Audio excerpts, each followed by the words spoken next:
Dell XPS 15 and 17 2020 model are already out there. But in this video, I'm not going to talk about those laptops. Rather, I will talk about the Dell XPS 15 7590, the 2019 model, which I already have. I bought it last July, and let's see if that laptop 7590 worth it in 2020. Coming up.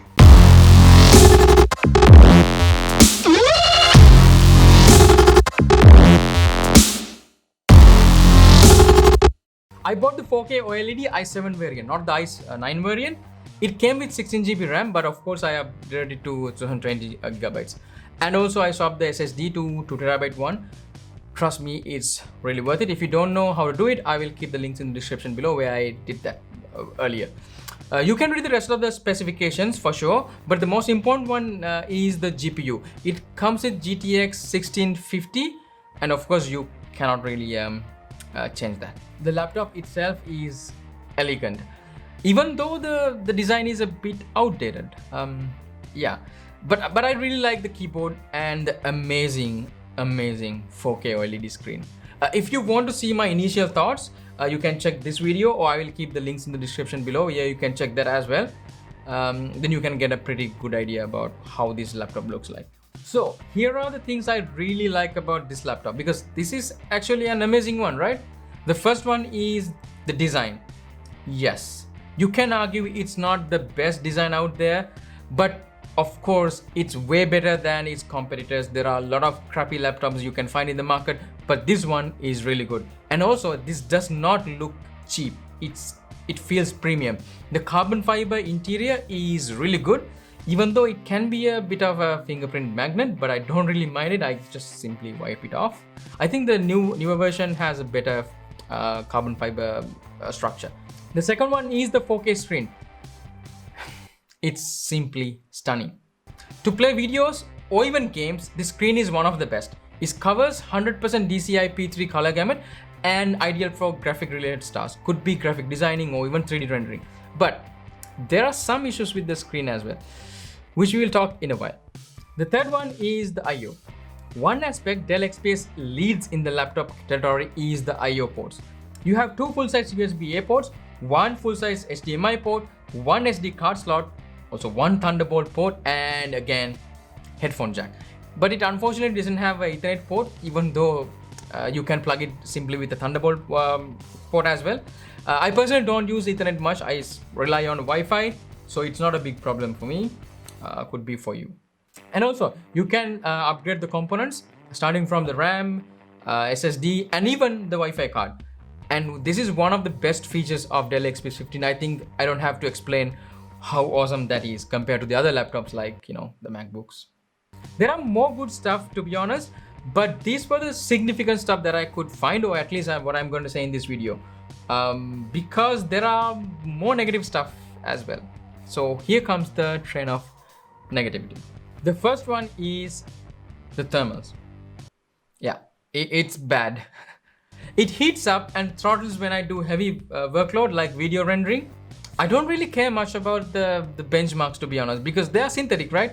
I mean, that's why they are called synthetic benchmarks. They usually don't represent the real world workloads. You have a lot of complex workloads than that compared to the synthetic benchmarks.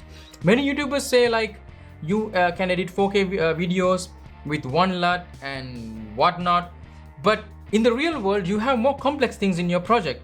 And at the current state, I can only do 1080p, like full HD video editing with very less interruptions. The frame rate drops a lot when I add some things like callouts like this, and even it gets a lot of time to get rendered, and it's so annoying. At some point, it just couldn't handle it, and it just goes like blah.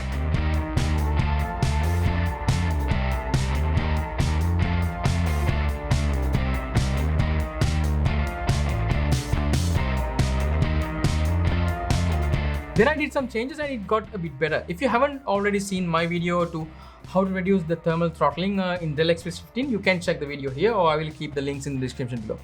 But still, it's not completely solved. Yes, it throttles less, the temperatures are low, but still, I can even do like 1080p videos with several effects on, and it still gets stuck. Maybe it's the software, but both Premiere and DaVinci Resolve has the same problem. If you are a professional video editor and your line of work involves a lot of heavy video editing, please do not buy this. But I'm not a professional videographer, right? I do these kind of videos in my leisure time, so I don't really mind waiting a bit longer to do the rendering.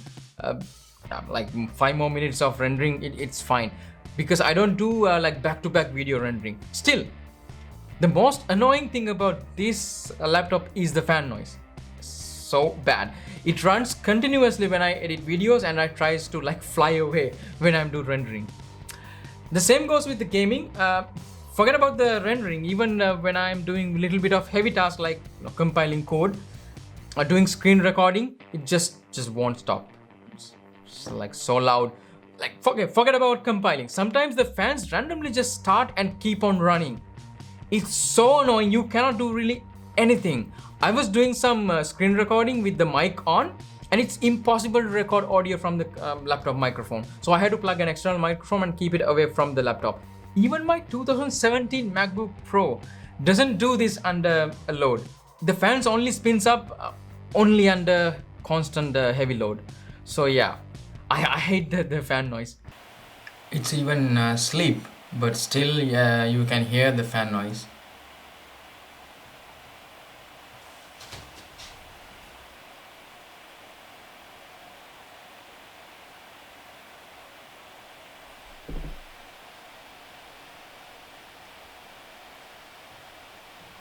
Because of these issues, you can't really use this on your lap. So then it becomes kind of a desktop computer because it gets so hot. Yeah, don't get me wrong. This is really a good ultrabook. It's perfect for most of the people, for most of the work. But I think even though this is a very good and much capable laptop, all the power is restricted due to the poor thermals. Yeah, bad. The second thing is the 4K OLED screen. Like what? Didn't I just say the screen is awesome and everything? It is, but the problem is, yeah, for starters, don't buy a 4K screen on a 15-inch laptop. Just don't. No matter what other people say, just don't. It doesn't really make much of a difference. I anyway have to apply at least 150% scaling, or to clearly see the text, 175% scaling. And the window scaling is, it sucks. At least now it's a bit better, but it sucks. But for watch 4K content, it's awesome. However, 1080p is too less. That's the problem. Like most of the laptops comes with either 1080p or 4K screens, but we need something in the middle, like 2K or something like that, like Surface Book or even the MacBook Pro. But they are not like super common, or even they are not super cheap. So in my opinion, even though the screen is great, it's less usable in 4K format. And if Microsoft fixes a lot of issues in their weird scaling, then this will be a good screen. One another thing is the screen flickering. Since the screen doesn't really have a separate LED backlight to light up the screen like LCD screens, which both has pros and cons for sure, it uses PWM, pulse width modulation, to control the brightness of the screen. This can cause constant flickering of the screen when the brightness is very low. This flickering can be annoying in your eyes. If your eyes are sensitive, you may get eye strain or even nausea. I don't mind it because I'm not that sensitive, but it is definitely annoying to see the screen flickering. Fortunately, I didn't face any OLED burning yet. I hope I will not get that. And of course, there are a lot of negative stuff about this laptop. Okay, let me list it out for you. The speakers are bad. I mean, it's just bad. The webcam is also bad. And I had a lot of issues with drivers. It constantly got crashed and a lot of troubles. But now it's kind of stable. There is a little bit of Coil whine, but it's only audible when this room is kind of very quiet and you are sitting next to the laptop. If you don't know what Coil whine is, it's generated by the coils inside the electronic circuits, and it kind of gives this very weird humming. So the golden question, should you buy the Dell XPS 15 7590 in 2020? My personal recommendation, no, don't buy that. Even though it's an awesome ultrabook, its full potential is limited by its thermal issues. So I won't recommend this to anyone who's planning to use this for video editing or even gaming. I mean, forget about gaming because this is not a gaming laptop anyway. If you do video editing once in a while, no problem. But definitely it's not an intermediate level video editing laptop. Just to do once in a while, it's fine. But to do heavy video editing, it doesn't work well. I've seen Dell XPS 15 2020 model as well, which claim to have the same exact thermal design. So if you want to know whether to buy that model, I think you already know the answer. Don't. Maybe the 17-inch model will be a good option because it has the vapor chamber cooling system, but you should have some deeper pockets. So what are the alternatives we have? Maybe take a look into the Razer Blade series. It can be a bit expensive, but they claim to have the best overall thermal performance. You can also take a look at the Surface 3 lineup, but it's so expensive than that as well. If you want to do proper video editing, I would highly recommend you to go for a desktop PC, because when you buy a powerful laptop, this is usually heavy and also it's expensive. You can buy a really good desktop PC for that. So I might do that very soon.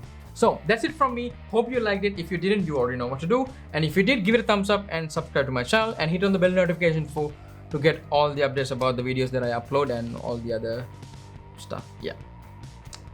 So yet again, stay home, stay safe, because it's not over yet.